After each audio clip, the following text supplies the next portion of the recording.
हरिः ओं भजे व्रजैकमण्डनं समस्तपापखण्डनं स्वभक्तचित्तरञ्जनं सदैव नन्दनन्दनं सुपिञ्छगुच्छमस्तकं सुनादवेणुहस्तकम् अनङ्गरङ्गसागरं नमामि कृष्णनागरं मनोजगर्वमोचनं विशाललोललोचनं विधूतगोपशोचनं नमामि पद्मलोचनं करारविन्दभूधरं स्मितावलोकसुन्दरं महेन्द्रमानधारणं नमामि कृष्णवारणम् कदम्बसूनकुण्डलं सुचारुगण्डमण्डलं व्रजाङ्गनैकवल्लभं नमामि कृष्णदुर्लभं यशोदया समोदया सगोपया सनन्दया युतं सुखैकदायकं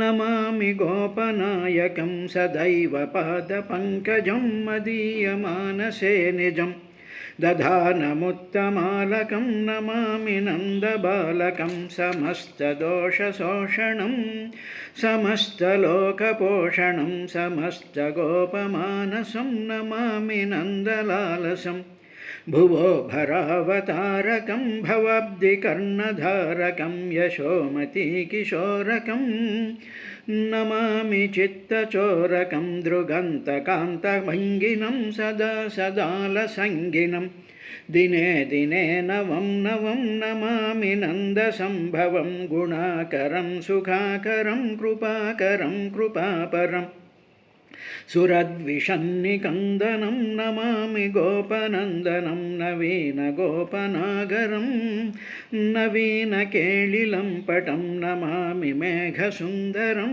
तडित्प्रभालसत्पटं समस्तगोपनन्दनं हृदम्बुजैकमोदनं नमामि कुञ्जमध्यगं प्रसन्नभानुशोभनं निकामकामदायकं दृगन्तचारुसायकं रसालवेणुगायकं नमामि कुञ्जनायकं विदग्धगोपिकामनोमनोज्ञतल्पशायिनं नमामि कुञ्जकानने प्रवृद्धवह्निपायनं यदा तथा यदा यदा तथैव कृष्णसत्कथां मया सदैव गीयतां तथा कृपा विधीयताम्। हरिः ओं दीक्षानुजन्मोपसदशिरोधरं त्वं प्रायणीयोदयनीयदंष्टः जिह्वा प्रवर्ग्यस्तव शीर्षकं क्रतोः सभ्यावसध्यं चितयोऽसवोहिते అంటూ మైత్రేయ మహర్షి అక్కడ బ్రహ్మాది దేవతలకు సాకార రూపంలో కనిపించినటువంటి ఆ వరాహావతార యజ్ఞవరాహ అవతారాన్ని చూసి అక్కడ కనిపించినటువంటి విధానం ఎలా ఉంది అంటే ఏదో ఒక శోకరాకారంలోనూ లేకపోతే మామూలుగా ఉండేటువంటి ఒక వరాహావతారంలోనూ కాకుండా ఆయన వాళ్ళకి యజ్ఞస్వరూపం కింద కనిపించాడు. దీనికన్నా ముందు ఒక చిన్న విషయం చెప్పాలి. బ్రహ్మదేవుడి యొక్క ముక్కులో నుంచి వరాహం వచ్చింది అన్నారు. అంటే ముక్కులో నుంచి ఉచ్ఛ్వాస నిశ్వాసాలు వస్తాయి. ఉచ్ఛ్వాస నిశ్వాసాలు అంటే ప్రాణం. ఈ ప్రాణం ఉన్నప్పుడు వచ్చినటువంటిది ఏమిటి అంటే వరాహము, అంటే విశిష్టమైనటువంటి అహంకారము. అహంకారం అంటే ఈగో. అంటే ఏమిటన్నమాట, పుట్టినటువంటి ప్రాణులలో ఎప్పుడైతే ఉచ్ఛ్వాస నిశ్వాసాత్మకమైనటువంటి ప్రాణశక్తి పుడుతుందో అప్పుడు పుట్టినప్పుడు వరాహం అంటే నేను అనేటువంటి ఒక భావం పుట్టింది. కాబట్టి సమస్త జీవులలోనూ కూడా ఆ నేను అనేటువంటి భావం, అంటే నేను అనగానే నేను, నా శరీరం, నా ఇంద్రియాలు, ఇటువంటివన్నీ వచ్చి ఆ రకమైనటువంటి భావన ఉందే, ఆ మిథ్యా నేను అనేటువంటిది అటువంటిది పుట్టింది. అందువల్ల ముక్కులో నుంచి వరాహం వచ్చింది అని చెప్పారు. ఇక రెండవది, ఈయన భూమిని పైకి తీసుకొస్తూ ఉండేటువంటి సందర్భంలో గద ధరించినటువంటి ఒక గద సారించి అసహ్య విక్రమ సమగ్ర స్ఫూర్తితో వ్రేయగా అది తప్పించి వరాహమూర్తి నిజదంష్ట్రాగ్రాహతింద్రుంచే పెంపొదవం క్రోధమదాదిరేక బలశౌర్యోదార విస్తార సంపద పంచాస్యము సామజేంద్రుజలమొప్పంద్రుంచు చందంబునన్ అని గద సారించి అసహ్య విక్రమ సమగ్ర స్ఫూర్తితో వేయగా ఆ సముద్ర జలాల్లో హిరణ్యాక్షుడు అనేటువంటి రాక్షసుడు గద ఆ వస్తూ ఉండేటువంటి ఆ వరాహస్వామి మీద వేస్తే అప్పుడు ఆయన నిజదంష్ట్రాగ్రాహతింద్రుంచే తన కోరలతో తన చూపులు అనేటువంటి సుదర్శన చక్రాలతో వాడిని సంహారం చేసి ఆ గదని మొక్కలు చేసేసాడు అనేటువంటి విషయం ఒకటి చూసాం. ఇందులో ఉండేటువంటిది ఏమిటంటే ఇప్పుడు రాక్షసులు అంటే ఇటువంటి దానవులు లేకపోతే రాక్షసులు లేకపోతే అసురులు అనేటువంటి పదానికి వాళ్ళు చేసేటువంటి పనులు ఏమిటంటే అసు అంటే ప్రాణశక్తిని, రా అంటే హరించేటువంటి గుణంని రాక్షస స్వభావం అంటారు. రక్షించేటువంటి స్వభావం కూడా రాక్షస స్వభావమే. ఇప్పుడు ఏం ఉదాహరణకి మనకి అతి సింపుల్ ఎగ్జాంపుల్ మీరు చూసుకున్నారనుకోండి, మీరు ఏం చేస్తారు, పొయ్యి పెడతారు, దాంట్లో గిన్నె పెడతారు, గిన్నెలో నీళ్ళు వేస్తారు, నీళ్ళల్లో బియ్యం వేస్తారు, కింద మంట పెడతారు. పెట్టేటప్పుడు అప్పుడు ఏమవుతుంది, ఈ అగ్నిలో ఉండేటువంటి వేడంతా కూడా పాత్రకు వచ్చి, పాత్ర నుంచి నీళ్ళకు వచ్చి, నీళ్ళ నుంచి ఈ బియ్యం గింజలకు వస్తూ ఉంటుంది. ఇలాగా బియ్యం గింజలు ఏమవుతాయి, ఆ హీటు వల్ల, ఆ నీరు మరగడం వల్ల అవి ఇటు అటు చల్లా చెదరైపోతూ ఉంటాయి. అంటే ఏమిటి, అవన్నీ కూడా దగ్గరగా వచ్చి పై అంతా కూడా మెత్తబడి, లోపల కూడా మెత్తబడి, అది అన్నం అనేటువంటి ఫైనల్ ప్రోడక్ట్ రావడానికి ముందు ఒక అలజడి, ఒక డిస్టర్బెన్సు, ఒక చిందరవందరగా అటు ఇటు ఆ బియ్యపు గింజలన్నీ పరిగెట్టడం. అంటే ఏమిటి, అన్నం తయారు అవ్వకుండా దానిని డిస్టర్బ్ చేసి దానిని చెల్లాచెదరు చేసేటువంటి ఆ నెగిటివ్ డైరెక్షన్లో పనిచేసేటువంటి ఫోర్సెస్ని రాక్షసులు అంటారు. కానీ ఫైనల్గా ఏమవుతుంది, ఈ అగ్నిహోత్రం అంటే పరమాత్మ స్వరూపమైనటువంటి అగ్నిహోత్రం ఉన్నప్పుడు ఈ అల్లకల్లోలాన్ని సృష్టించి అల్లకల్లోలంలో జరిగేటువంటి ఆ ప్రాకృతికమైనటువంటి స్థితులన్నిటినీ కూడా సంహారం చేసి, అంటే వాటంతట అవి చల్లారిపోయేటువంటి విధంగా ఫైనల్గా అన్నం ఎలాగైతే వస్తుందో అదే విధంగా ఈ భూమిని దగ్గరగా తీసుకొచ్చి దానిని ఒక ముద్ద చేసి దాన్ని పైకి తీసుకొస్తూ ఉండేటువంటి సందర్భంలో ఈ నెగిటివ్ అంటే డిస్ట్రక్టివ్ ఫోర్సెస్ని ఇక్కడ హిరణ్యాక్షుడు అనేటువంటి దాంట్లో పెట్టాడు. తర్వాత వాడి చేతిలో గద ఉంది. వాడి చేతిలో కత్తి ఎందుకు లేదు, బాణం ఎందుకు లేదు, లేకపోతే గొడ్డలు ఎందుకు లేదు? గద అంటే ఏమిటి అంటే అర్థం మధించేటువంటిది గద. అంటే ఉదాహరణకి ఏదైనా ఒక వండ ఉందనుకోండి, ఒక గట్టిగా ఉండేటువంటి వండ. ఇప్పుడు మనం ఏం చేస్తాం, దాన్ని బద్దలు కొట్టాలి అంటేనే చాకుతో బద్దలు కొట్టం, దాన్ని పిండి చెయ్యాలి అంటే గదలాంటిది, అంటే ఒక ధిమిస లాంటిది పెట్టి కొడితే అది బద్దలైపోతుంది.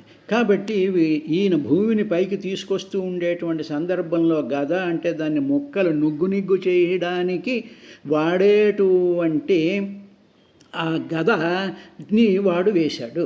అదేవిధంగా మనం మామూలుగా శ్రీమన్నారాయణ విగ్రహాలు చూసినట్లయితే ఆయన చేతిలో కూడా గద ఉంటుంది.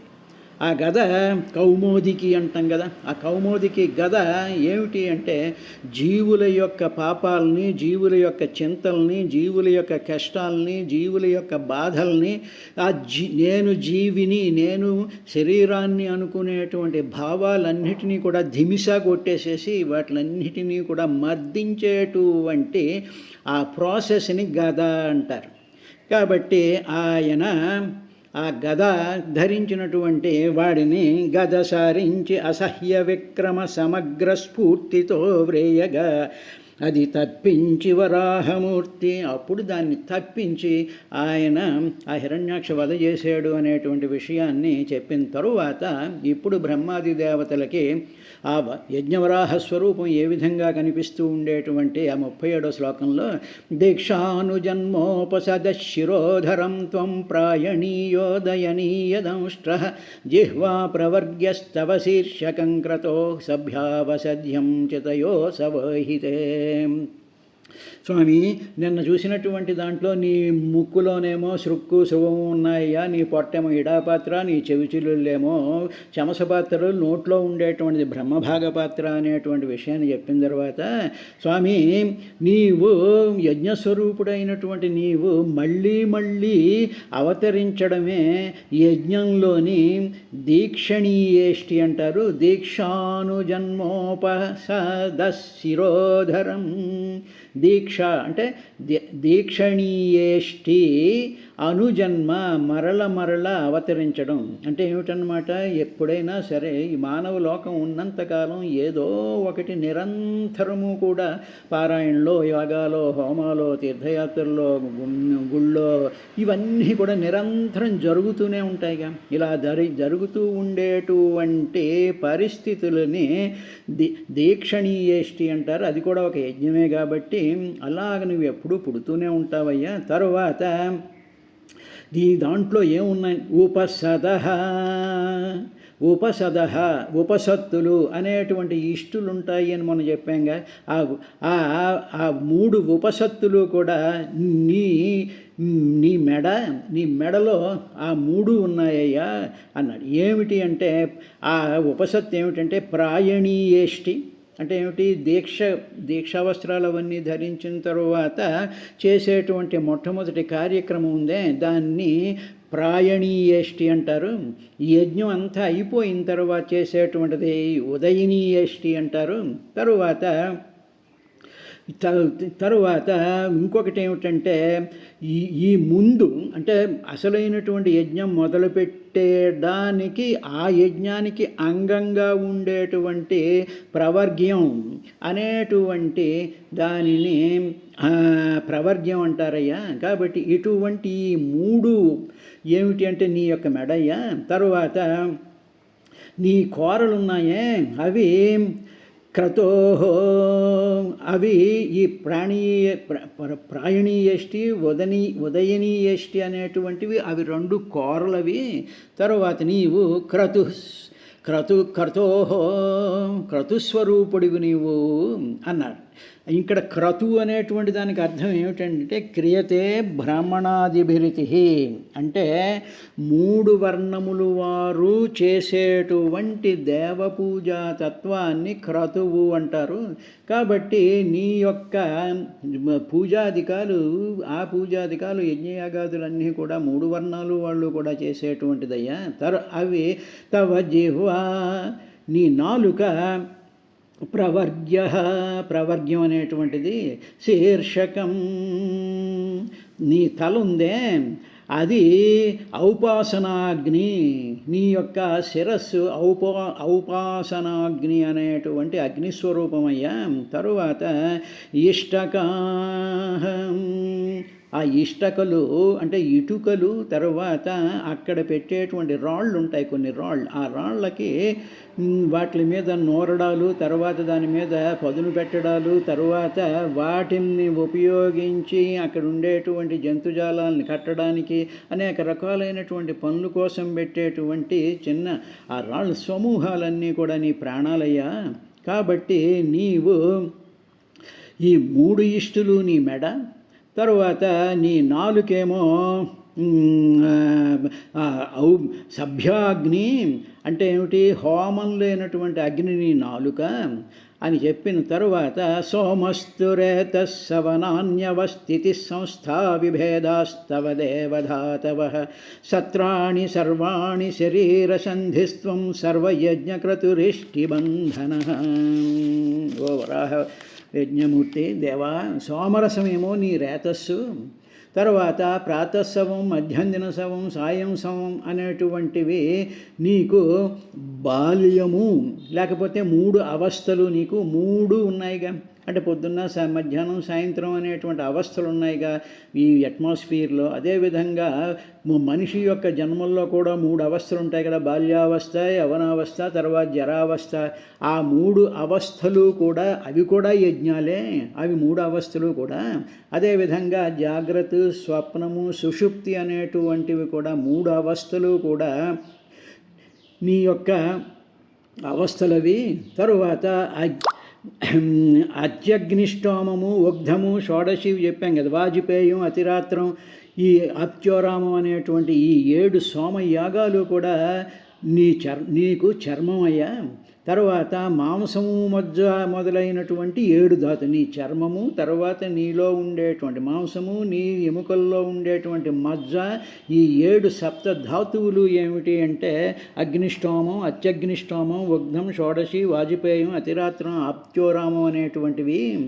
తరువాత సత్రయాగాలు ఉన్నాయి చూసావా, అంటే అక్కడ సోమరసం వాడకుండా చేసేటువంటి కొన్ని వేల సంవత్సరాలు చేసేటువంటి యాగం ఉందే, ఆ సత్రయాగాలు నీ శరీరంలో ఉండేటువంటి కీళ్ళు, సకల యజ్ఞాలు, తర్వాత మరియు క్రతువులు, రకరకాలైనటువంటి క్రతువులన్నీ కూడా నీ స్వరూపమేనయ్యా.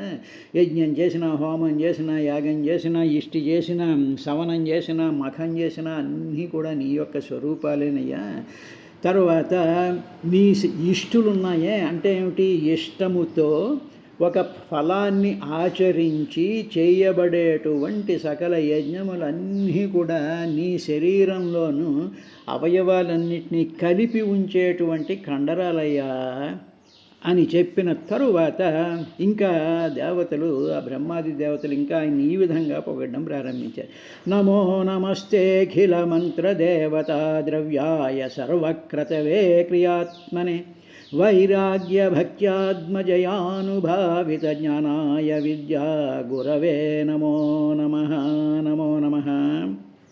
ఓ యజ్ఞవరాహస్వామి, సకల మంత్రాలు, వేదంలో ఉండేటువంటి ఆ మంత్రాలు ఉన్నాయి, ఆ మంత్రాల వల్ల జనించి ఆ యజ్ఞకుండాలలోకి వచ్చేటువంటి దేవతలు, తరువాత అక్కడ వేసేటువంటి నెయ్యి మొదలైనటువంటి యజ్ఞ ద్రవ్యాలు, సకల క్రతువులు, సకల వైదిక స్వరూపం అన్నీ కూడా నీ స్వరూపమే, నీ యొక్క రూపమే.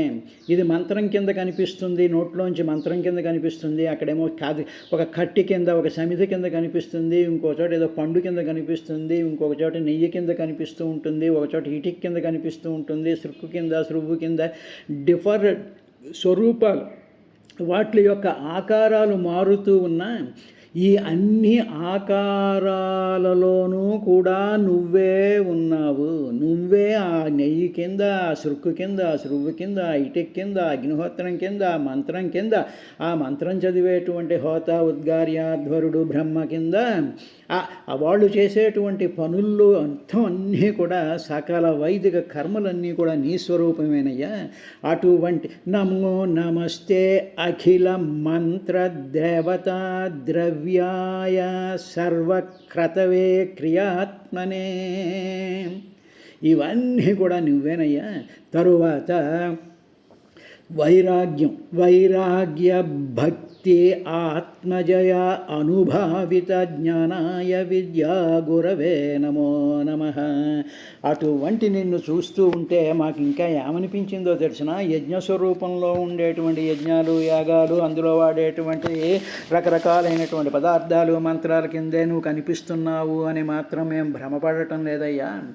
ఇంత మహత్తరమైనటువంటి నీ రూపాన్ని చూస్తూ ఉన్నప్పుడు మాకు ఏమిటనిపిస్తోంది అంటే భక్తి, వైరాగ్యము, మనోజయము అని ఈ మూడిటి వల్ల సాక్షాత్కరించేటువంటి ఆత్మజ్ఞానం కూడా నీ స్వరూపమే. ఈ యజ్ఞాలు, ఈ యోగాలు, ఈ యాగాలు, ఈ హోమాలు, వీటిల్లో వేసేటువంటి లాజలు మామూలుగా ఏంటంటే మరమరాలు వేసేస్తూ ఉంటారండి. మరమరాలు లాజలు కావు, అవి జాగ్రత్తగా ఉండాలి, అది దోషం అవుతుంది. సరే, ఈ పదార్థాలన్నీ కూడా ఆ ద్రవ్యాలు కింద కనిపిస్తూ ఉన్నాయి, వాటి వల్ల మాకేం ప్రయోజనం కలగటం లేదు అనిపించేటువంటి సమయంలో నీవు నీ యొక్క రూపాన్ని చూస్తూ ఉన్నప్పుడు, ఆ యజ్ఞాన్నో, ఆ హోమాన్నో, ఆ క్రతువునో, ఆ మఖాన్నో దాన్ని చూస్తూ ఉండేటప్పటికి నువ్వు ఇంకొక డైమెన్షన్ కూడా మాలో యాడ్ చేసేవయ్యా. అది ఏమిటి అంటే వైరాగ్య భక్త్య ఆత్మజయానుభవిత జ్ఞానాయ విద్యా గురవే నమో నమః. మాకు ఆత్మజ్ఞానాన్ని కూడా ఇచ్చావు, ఏ ఆత్మానాత్మ వివేకాన్ని ఇచ్చావు, ఏది సత్యం, ఏది అసత్యం, ఏది దోషం, ఏది మంచి, ఏది సత్కర్మ, ఏది దుష్కర్మ అనేటువంటి విషయాన్ని ఇస్తూ వీటి మీద, ఈ ఫలాల మీద కానీ, ఈ ఫలాలలో నుంచి వచ్చేటువంటి ఆనందానుభూతులు కానీ, సుఖాలు కానీ, వాటి మీద ఏమీ స్పృహ లేనటువంటి ఒక వైరాగ్యాన్ని ఇచ్చావయ్యా. కాబట్టి ఫైనల్గా మనకి రావాల్సింది ఏమిటంటే వైరాగ్యం రావాలి. ఈ మనుషులు వీళ్ళు చేసేటువంటి చేష్టలు, వీళ్ళు చేసేటువంటి మాటలు, వీటిల్లో ఉండేటువంటి ఫలాలు, వాళ్ళతో మాట్లాడడం వల్ల వచ్చేటువంటి మనకి ఆ సంతోషాలు, ఇవన్నీ కూడా ఎందుకు పనికిరానటువంటి చెత్త ఇది. ఆ చెత్త కాకుండా వాటిలన్నిటినీ కూడా చీపురు పెట్టి తోసినట్టు తోసేసి నువ్వు ఒక్కడవే సత్యం అనేటువంటి ఆ జ్ఞానాన్ని వైరాగ్యం అంటారు. ఆ వైరాగ్యాన్ని నువ్వు ఇచ్చావయ్యా. తరువాత భక్త్యా, భక్తిని కూడా ఇచ్చావు. భక్తి అంటే స్వస్వరూపానురక్తి భక్తి. నిరంతరము కూడా నేనెవరు అనేటువంటి, నేను దేహాన్ని కాదు, నా మనసుని కాదు, నేను నా ఆలోచనలు, నా బాధలు, నా దుఃఖాలు, నా మమకారాలు, నా మనిషి, నా ఇది అనేటువంటివి కాకుండా నేను బ్రహ్మాండమైనటువంటి వెలుగుతో వెలిగేటువంటి ఆ పరమ జ్యోతిస్వరూపం, దాన్ని అనుభవించడం భక్తి అంటారయ్యా. అది ఇచ్చావు. తరువాత ఆత్మజయాను, ఆత్మజయము అంటే ఏమిటన్నమాట. ఇక్కడ ఆత్మ అంటే పరమాత్మ అని కాదు. ఇక్కడ ఆత్మ అంటే నేను అనుకుని నిన్ను మాయలో పెట్టేటువంటి నీ ఇంద్రియాలు, నీ మనసుని కూడా జయించేటువంటి స్థితిని కూడా ఇచ్చావయ్యా మహానుభావ. ఇలాగ ఈ మూడిటి వల్ల వైరాగ్య, భక్తి, ఆత్మజయ, అనుభావిత, వాటిల్ని నేను అనుభావిత, వాటిని కంటిన్యూస్గా నేను భావిస్తూ ఉన్నప్పుడు అప్పుడు నాకు కలిగినది ఏమిటంటే జ్ఞానాయ, ఆత్మసాక్షాత్కారాన్ని, అసలైనటువంటి స్వరూపం యొక్క విద్య. అది మాకు సాక్షాత్కరింపజేసేటువంటి ఆ స్వరూపాన్ని నువ్వయ్యా ఓ యజ్ఞవరాహస్వామి. విద్యా గురవే నమో నమః. తరువాత నీవు విద్యాగురవే. విద్య అంటే అంటే తెలుసుకునేటువంటి, అసలైనటువంటిది ఏమిటి అని తెలుసుకునేటువంటి ఆ స్థితిని, అది తెలుసుకోలేకుండా ఉండేటువంటి అజ్ఞానాన్ని నీవు నివారించి ఏది అసలైనదో అది తెలిపేటువంటి విధానాన్ని నువ్వు ఇచ్చినటువంటి వాడే కాబట్టి నమో నమః. అటువంటి స్వరూపానివి నువ్వు.